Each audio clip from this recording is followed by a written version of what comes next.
Everyone, इन view की team से मैं पुष्पराज सिंह और आज हम आपके सामने प्रेजेंट करने जा रहे हैं मिस पूर्वी तिवारी को, जो जबलपुर ही नहीं संपूर्ण मध्य प्रदेश का गौरव है। और इनके बारे में कुछ हम इनसे इंटरव्यू करें 1 to 1। इसके पहले मैं इनके बारे में एक ब्रीफ इंट्रोडक्शन इनका देना चाहूँगा। आपने अपनी स्कूलिंग जो है मध्य प्रदेश के गुरु गोविंद सिंह खालसा जो कि जबलपुर में स्थित है वहाँ से की, और मैथ साइंस इनका स्ट्रीम था 12th तक। इसके बाद आपने ग्रेजुएशन किया है रानी दुर्गावती विश्वविद्यालय से, जहाँ पर इन्होंने 5 ईयर प्रोग्राम LLB का किया और उसमें ये गोल्ड मेडलिस्ट रही। तत्पश्चात इन्होंने RDVV से ही LLM की डिग्री भी हासिल करी और उसमें भी ये गोल्ड मेडल रही। इसके पश्चात 2018 में होने वाली सिविल जज की परीक्षा में इन्होंने प्रथम स्थान प्राप्त किया। और तो और अभी तक सिविल जज की जो भी परीक्षाएं हुई हैं मध्य प्रदेश के अंदर, उसमें ये सबसे यंगेस्ट कैंडिडेट हैं जो कि टॉपर रही हैं। और हाल ही के दिन में अभी जैसा कि मैं आपको बताऊं कि इन्हें जो है गोल्ड मेडल प्राप्त हुआ है राज्यपाल के द्वारा। तो आज हम इनसे बात करेंगे और हमारे जो आगामी परीक्षार्थी हैं जो इस एग्ज़ाम को फेस करना चाहते हैं, उनके लिए भी कुछ हम इनसे टिप्स और गाइडेंस लेंगे कि वो आगे इस परीक्षा में किस तरीके से सफल होकर अपना एक बेहतर कैरियर बना सकते हैं। सो मैं प्रेजेंट करता हूँ मिस पूर्वी तिवारी को। Hello ma'am. सबसे पहले तो मैं आपको कॉन्ग्रेचुलेशन देना चाहता हूं कि राज्यपाल की तरफ से आपको जो गोल्ड मेडल प्राप्त हुआ, और आपका जो शानदार एकेडमिक कैरियर है उसके बारे में मैं जानना चाहूँगा कि किस तरीके से आपने किया, क्योंकि हमारे जो व्यूअर हैं इसमें कई सारे स्टूडेंट्स भी हैं और लॉ के स्टूडेंट्स भी हैं। तो क्या कैरियर अपॉर्चुनिटी है और किस तरीके से बच्चों को प्रिपरेशन करना चाहिए, प्लीज़ इस बारे में थोड़ा सा गाइड करें। जी, मैंने तो जैसे 5 इयर्स लॉ किया था, उसके बाद फिर मैंने इसकी सिविल जज की प्रिपरेशन स्टार्ट की और 2017 में मैंने प्रिपरेशन स्टार्ट की थी और 2018 में by the grace of God first attempt में I was through in this exam. इसमें बेसिकली 3 फेजेस होते हैं इस एग्ज़ाम में भी, प्री, मेंस और इंटरव्यू। यहाँ प्री के लिए 150 मार्क्स का पेपर आता है, उसमें 12 लॉ के सब्जेक्ट्स रहते हैं। हर स्टेट वाइज के जो जुडिशरी होती है उनके अलग अलग एग्ज़ाम्स होते हैं। MP का जो एग्ज़ाम रहेगा सिविल जज का, उसमें 12 सब्जेक्ट्स रहेंगे और प्री में इंग्लिश, इंटरव्यू और जनरल नॉलेज ये कंपलसरी एग्ज़ाम होता है। ये 150 मार्क्स में ही इंक्लूडेड रहता है। इसकी प्रिपरेशन के लिए सबसे बेस्ट ये रहता है कि आप बेयर एक्ट्स रहती हैं जो लॉ में, बेयर एक्ट्स को काफ़ी अच्छे से थॉरो से उसको स्टडी करें। मैंने पर्सनली जो किया था वो मैं स्टूडेंट्स को आज भी बताती रहती हूँ, टिप्स देती रहती हूँ कि चार्ट्स ज़रूर बनाएं, चार्ट्स को समराइज़ कर लें, अपने बेयर एक्ट को समराइज़ करके लिख लें या एक रजिस्टर या एक कॉपी मेंटेन कर लें ताकि रोज़ रोज़ उसका रिवीजन होता रहे। एक बार क्योंकि जब चार्ट्स आप बना लेते हैं, रोज़ रोज़ वो नज़र में आते रहते हैं, तो चीज़ें काफ़ी अच्छे से आपको लर्न हो जाती हैं। और उसके बाद साथ ही साथ आप ऑब्जेक्टिव टाइप क्वेश्चंस भी लगाते रहें। Previously 10 years, 15 years, past 20 years में जो क्वेश्चंस आ चुके हैं वो काफ़ी हेल्पफुल रहते हैं। इसके साथ ही साथ मैंने ऑल इंडिया जुडिशरी, मतलब हर स्टेट के अलग अलग जुडिशरी के जो भी एग्ज़ाम्स होते हैं उसका एक कंसोलिडेटेड बुक आती है क्वेश्चन पेपर्स की, तो वो भी बहुत हेल्पफुल रहती है। या ADJ एग्ज़ाम्स की भी एक बुकलेट आती है, उसमें प्रीवियस ईयर्स क्वेश्चंस रहते हैं, वो भी बहुत हेल्पफुल रहते हैं। तो वो अगर आप रेगुलरली उसके टच में रहें, बेयर एक्ट्स को पढ़ते रहें और ऑब्जेक्टिव सॉल्व करते रहें, then pre becomes very easy for you. जब मैंने आपका इंट्रोडक्शन दिया था तो मैंने ये मेंशन किया था कि आपका 12th मैथ साइंस स्ट्रीम से था, फिर आपने जो है अपना ग्रेजुएशन BA LLB में किया। सो बेसिकली ये जो हमारे एस्पिरेंट्स हैं या जो भी बच्चे हैं जो मैथ्स स्ट्रीम से बिलोंग करते हैं, तो ये एक बहुत बड़ा टैबू है कि जो अच्छे बच्चे हैं वो केवल मैथ्स लेते हैं, जो थोड़ा सा पढ़ाई में पुअर रहते हैं वो आर्ट्स की तरफ जाते हैं। सो मैथ्स के बाद अचानक से लॉ की तरफ या आर्ट्स की तरफ चेंज होने का कारण क्या था? एक्चुअली एक ट्रेंड हो गया है, सारी चीज़ें इंजीनियरिंग, सब बच्चे इंजीनियरिंग के लिए बहुत ज़्यादा उस तरफ जा रहे हैं, या बायोलॉजी से हम डॉक्टर्स की फील्ड में जा सकते हैं। लेकिन अगर लॉ की फील्ड में जाना है तो टिल टाइम ऑफ 12th उस टाइम तक ऐसा कुछ भी फिक्स नहीं रहता है कि आपको यही सब्जेक्ट लेना पड़ेगा, क्योंकि लॉ से रिलेटेड कोई सब्जेक्ट्स रहता नहीं है। और आजकल हम ये देखते हैं कि आर्ट्स भी एक ऐसा सब्जेक्ट हो गया जो हर स्कूल में 11th 12th में एक ऑप्शन नहीं रहता है बच्चों के पास। मेरा मन नहीं था कि मैं इंजीनियरिंग में जाऊँ, पहले मेरा मन था कि मैं UPSC या IAS फाइट करूं। उसके बाद लॉ का ये मुझे अच्छा ऑप्शन मिला, तो फिर मैंने क्लैट की भी प्रिपरेशन की थी और साथ ही साथ फिर मैंने RDVV लोकल में यहाँ पे एग्ज़ाम दिया था। तो यहाँ मैंने 5 इयर्स लॉ परस्यू किया। तो लॉ के लिए जाने में कुछ भी ज़रूरी नहीं है, आप कॉमर्स से भी कर सकते हैं, आर्ट्स से भी कर सकते हैं या मैथ साइंस से भी कर सकते हैं। इसमें मैम जैसे कि हमारे व्यूअर्स को मैं बता दूं कि जैसे इंजीनियरिंग के लिए आपके पास आईआईटी का ऑप्शन है, मैनेजमेंट के लिए आईआईएम होता है, इसी तरीके से लॉ के लिए जो है नेशनल लॉ यूनिवर्सिटी एक बहुत ही अच्छा ऑप्शन है। और जैसा कि मैं बता दूं जबलपुर में भी जो जी धर्मशास्त्र लॉ यूनिवर्सिटी है, ये क्लैट के थ्रू इसमें एडमिशन होता है। सो एक थोड़ा सा ब्रीफ में इंफॉर्मेशन बच्चों को देते हैं कि क्लैट किस तरीके से कौन कौन उसमें अपीयर हो सकता है और क्या उसका एग्ज़ाम पैटर्न होता है। क्लैट जो है वो बेसिकली 12th के बाद एक ऑप्शन रहता है बच्चों के पास, तो उसमें नेशनल यूनिवर्सिटीज़ जो हैं वो आपको आपके मार्किंग के हिसाब से मिलती हैं, आपके जितने मार्क्स रहेंगे उस हिसाब से। आजकल तो नेशनल यूनिवर्सिटीज़ काफ़ी खुल गई हैं ऑल ओवर इंडिया में। उसमें करियर ऑप्शन तो आपके पास ऑफकोर्स लॉ अगर आप एक एज अ फील्ड चुनते हैं तो सिविल जज एक ऑप्शन है आपके पास, लिटिगेशन तो हमेशा ही खुला है आपके पास। देन कॉर्पोरेट में जो बच्चे जाना चाहते हैं, लॉ फर्म्स में जो जाना चाहते हैं, पब्लिक सेक्टर्स में जो काम करना चाहते हैं, वो एक अच्छा ऑप्शन है। उसके बाद लीगल एडवाइज़र या लॉ ऑफिसर आप बैंक में भी हो सकते हैं या किसी बड़ी कंपनी मल्टीनेशनल कंपनीज़ में भी हो सकते हैं। उसके बाद एडीपीओ, अगर कॉम्पिटिटिव एग्ज़ाम की बात करें तो अदर देन सिविल जज एडीपीओ का भी एग्ज़ाम होता है। और डीएलएओ डिस्ट्रिक्ट लीगल एड ऑफिसर भी होते हैं, ये भी कोर्ट में ही रहते हैं। ये लीगल सर्विस अथॉरिटी एक्ट के अंतर्गत एक ये पोस्ट रहती है, तो ये भी अदर ऑप्शन है बच्चों के पास। तो ये काफ़ी इम्पॉर्टेंट जानकारी मैम ने हमें लॉ एंट्रेंस के बारे में दी। मैं अपने व्यूअर्स को बताना चाहता हूँ कि एट प्रेजेंट में मैडम जो हैं ये बैतूल में पोस्टेड हैं एज अ सिविल जज class 2 and judicial magistrate class 1। तो मेरा सबसे पहला क्वेश्चन हमारे व्यूअर्स के लिए होगा कि हमेशा ये एक क्वेश्चन रहता है कि कभी हम जज शब्द का इस्तेमाल करते हैं, कभी हम मजिस्ट्रेट शब्द का इस्तेमाल करते हैं। सो सबसे पहले तो मुझे ये क्लियर कर दीजिए हमारे व्यूअर्स को भी कि जज और मजिस्ट्रेट में डिफरेंस क्या होता है। जज और मजिस्ट्रेट बेसिकली हम एक ही हैं। जैसे कोई एक कोर्ट होती है तो सिविल कोर्ट, क्रिमिनल कोर्ट में भी लोग कंफ्यूज होते हैं। जो एक कोर्ट होती है वो सिविल केसेस भी डील करती है, क्रिमिनल केसेस भी डील करती है। तो जब हम सिविल केस डील करते हैं then we are designated as civil जज, और जब हम क्रिमिनल साइड का कोई केस देखते हैं then we are magistrates. But इसमें जैसे कि बताया गया कि आप क्लास 2 ऑफिसर हैं सिविल जज के मामले में और जुडिशियल मजिस्ट्रेट में क्लास 1। तो ये डिफरेंसेस क्यों फिर? मैजिस्ट्रेट्स के भी दो क्लासेस में उनको कैटेगराइज किया गया, class 1 magistrate and class 2 magistrate. तो मैजिस्ट्रेट के जो पावर्स है वो हाई कोर्ट हमें कन्फर करती है। तो क्लास 2 से हम, जैसे हमारी जॉइनिंग होती है, जब हम ट्रेनिंग पीरियड में रहते हैं तब हम क्लास 2 मैजिस्ट्रेट ही रहते हैं। उसके बाद 1 या 1.5-2 साल बाद हाई कोर्ट हमें वो पावर कन्फर करती है, उसके बाद हम क्लास 1 मैजिस्ट्रेट होते हैं। तो उसमें बेसिकली पनिशमेंट और सेंटेंस जो हम सज़ा देते हैं उसमें डिफरेंस होता है। क्लास 1 की जो पावर होती है वो अलग रहती है, क्लास 2 की पावर अलग रहती है। और सिविल जज क्लास 1 क्लास 2 में ये रहता है कि जब हम ज्वाइन करते हैं तो for 5 years from the date of joining till उससे 5 ईयर्स हम क्लास 2 रहते हैं। आफ्टर 5 ईयर्स हम सिविल जज क्लास 1 होते हैं। ये एक इम्पॉर्टेंट बात मैं बता दूं कि अभी रिसेंटली स्टेट गवर्नमेंट ने इसको चेंज करके सिविल जज क्लास 1 को सिविल जज सीनियर डिवीज़न किया है और सिविल जज क्लास 2 को सिविल जज जूनियर डिवीज़न किया है। तो basically my designation is civil जज जूनियर डिवीज़न।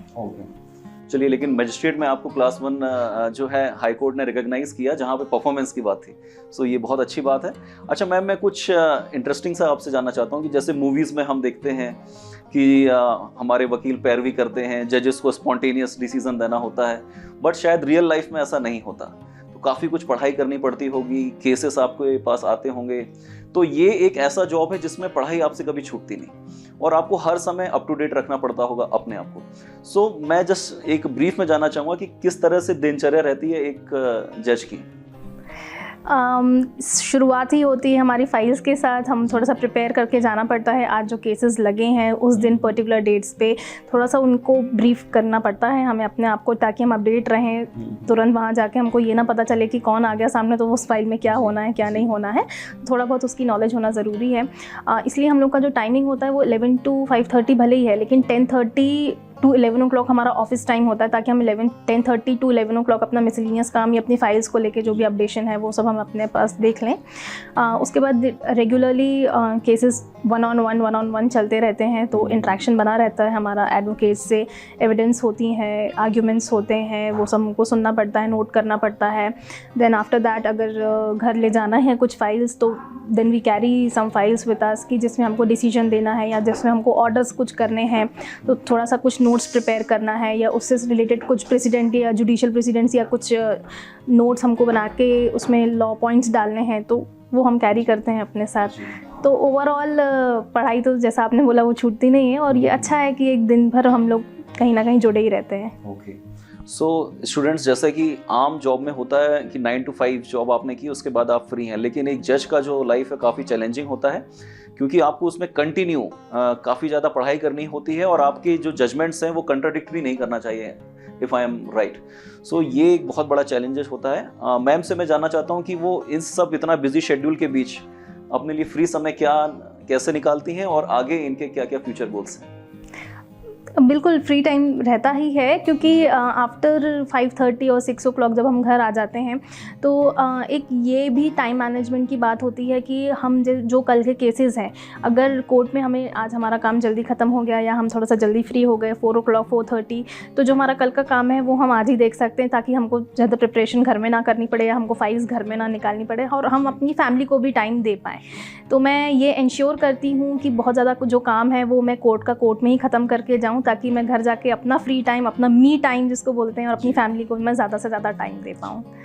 और क्योंकि आपका इतना ज़बरदस्त एकेडमिक कैरियर रहा है और पहले ही अटेम्प्ट में आप गोल्ड मेडलिस्ट भी रही हैं और ऑल MP फर्स्ट रैंक भी आपकी थी, तो ऑब्वियस सी बात है कि यहाँ तो आप रुकने वाली नहीं हैं। सो आगे फ्यूचर गोल्स क्या क्या हैं आपके? इसी फील्ड में मुझे कंटिन्यू करना है और आई विल जस्ट ट्राई कि मैं एक्सेल करूँ। ओके, मैम का जो LLM में सब्जेक्ट था ये कॉन्स्टिट्यूशनल लॉ था।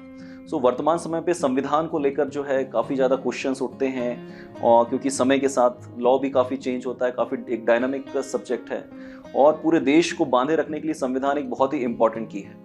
सो प्रेजेंट सिनेरियो के हिसाब से हमारे कॉन्स्टिट्यूशन की क्या इंपॉर्टेंस है मैम, इसके बारे में प्लीज़ थोड़ा सा गाइड करें बच्चों को। कॉन्स्टिट्यूशन तो जैसा कि हम सभी जानते हैं कि वो सारे ही लॉज का लॉ है, मतलब जो ग्रैंड नॉर्म जिसको हम बोलते हैं, सबसे बड़ा जो विधि है उसको हम संविधान ही बोलते हैं। उसकी जो एक उद्देश्य है वो हमको उसके प्रियम्बल से ही देखने को मिल जाती है, चाहे वो हमारे भारत के नागरिक के संबंध में हो या उसकी विधि के संबंध में हो या राजनैतिक हो या सामाजिक हो।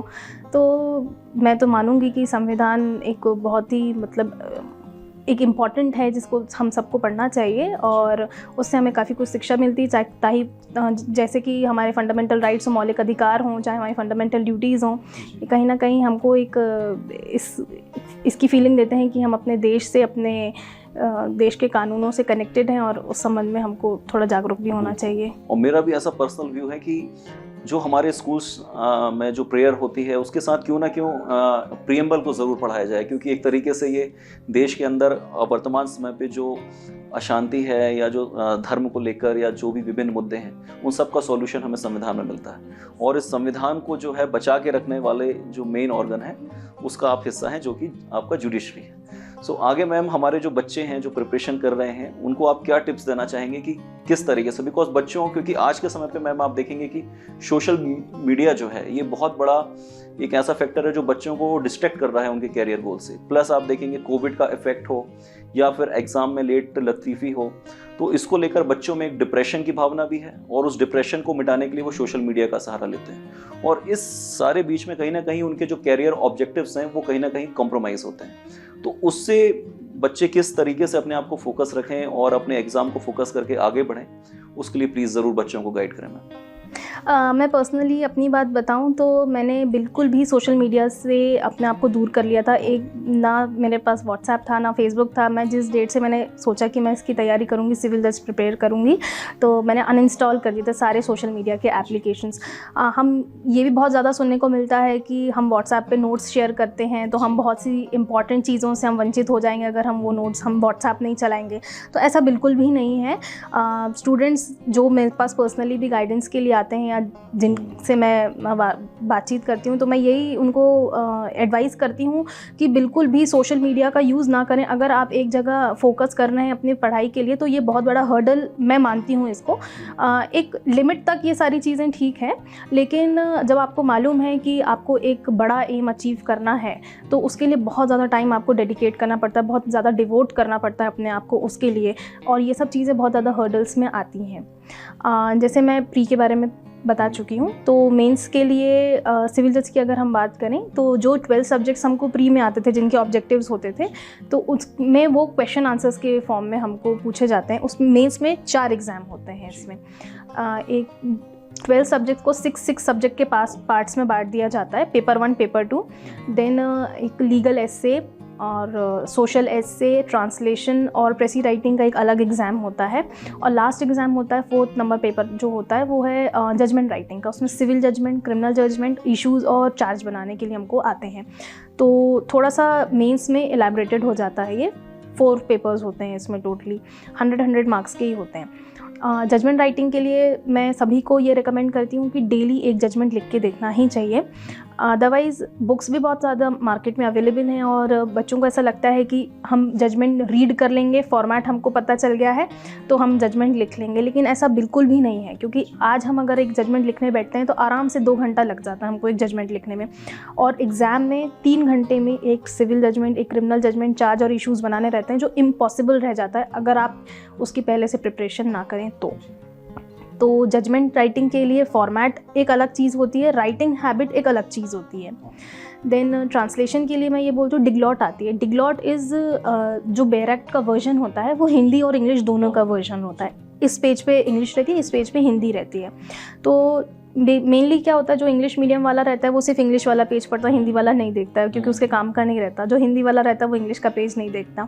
और ट्रांसलेशन के लिए ये बेस्ट है कि आप डिग्लॉट को दोनों तरफ से पढ़ें। आप जो हिंदी का पढ़ रहे हैं आप वो इंग्लिश का भी पढ़ के देखें, ताकि उसमें लीगल टर्म्स जो हों वो आप उससे फेमिलियरिटी आपकी बनती रहे, क्योंकि एग्ज़ाम्स में लीगल का ही हमको ट्रांसलेशन आता है। इसके साथ जो सब्जेक्ट्स हमने बात की थी, जिन 12 सब्जेक्ट्स की जिनके ऑब्जेक्टिव्स आते थे, जब मैंने प्रिपरेशन की थी तो मैंने चार्ट्स जो प्रिपेयर किए थे तो वो प्री में तो बहुत हेल्प किए थे, वो मेंस में भी बहुत ज़्यादा हेल्प किए थे, क्योंकि वो रोज़ उससे गो थ्रू जो हम होते थे तो वो चीज़ें आपके माइंड में बैठ जाती हैं, सेट हो जाती हैं कि इसमें ये लिखा है, इसमें ये लिखा है। आप इतनी बार उसको पढ़ते हो तो वो आपको लिखते हुए आसानी से आ जाता है। तो मेंस के लिए भी मैं ये बोलूँगी कि अगर आप प्री को सीरियसली लें, मेंस की तैयारी प्री के टाइम से ही रखें अगर आप अपनी, तो मेंस भी आपके लिए फिर ज़्यादा टफ नहीं होगा। अच्छा मैम, प्री और मेंस तो जो है पूरी तरीके से एकेडमिक्स के ऊपर आपके ऊपर डिपेंड करता है कि आप कितनी पढ़ाई कर रहे हैं। इंटरव्यू के लिए मैं जानना चाहूँगा, जैसे अभी हाल ही में पीएससी के इंटरव्यू भी कंडक्ट होने वाले हैं। सो इंटरव्यू में बेसिकली वहाँ तो पीएससी इंटरव्यू लेती है, यहाँ पर हाई कोर्ट के जजेस आपका इंटरव्यू कंडक्ट करते हैं। लेकिन कोई भी इंटरव्यू है उसमें आपके एकेडमिक्स और आपकी व्यवहार कुशलता का कितना योगदान रहता है, और बच्चों को उसमें तैयारी करते समय अपनी पर्सनैलिटी डेवलपमेंट के साथ साथ एकेडमिक्स और जो भी वर्तमान मुद्दे हैं उनका क्या सामंजस्य रखना चाहिए? इंटरव्यू के टाइम में जैसे कि हम प्री और मेंस के पार करके आते हैं तो हमको इतना तो मालूम हो जाता है कि बुक्स में क्या लिखा है, लॉ में क्या लिखा है, लेकिन वहाँ का जो इंटरव्यूअर रहता है वो मेनली ये देखना चाहता है कि जो किताबें आप पढ़ चुके हैं अब आप उसका प्रैक्टिकल एप्लीकेशन कर पाएंगे कि नहीं कर पाएंगे। फॉर एग्जांपल अगर मैं लॉ की ही बात करूँ तो जो लॉ में लिखा है वो ठीक है, अपनी जगह है, इसमें इतनी सज़ा है, इसमें ये है, वो ठीक है, लेकिन आपको एक सिचुएशन अगर दे दी जाए कि आपके पास ऐसा ऐसा एक मामला आया है तो आप उसमें क्या करेंगे या आपका एप्लीकेशन ऑफ माइंड उसमें क्या रहेगा, तो वो ज़्यादा इंपॉर्टेंस रखता है यहाँ पे, practical implementation of that thing जो आप पढ़ चुके हो। तो इस तरह से अब जो पैटर्न है वो थोड़ा सा चेंज हो चुका है इंटरव्यू का। ये तीनों ही चरणों के बारे में आपने बहुत अच्छे से बताया, प्लस बच्चों को भी ये बताया कि किस तरीके से सोशल मीडिया का एक लिमिटेड या ना यूज़ करते हुए आप इन एग्ज़ाम्स को क्वालिफाई कर सकते हैं, और एक बार आप यदि सफलता हासिल कर लें तो पूरी दुनिया आपके हाथ में है। फिर आप ग्लोबलाइजेशन तो बहुत तेज़ी से बढ़ रहा है, फिर आप सारे सोशल मीडियाज़ का इस्तेमाल करें।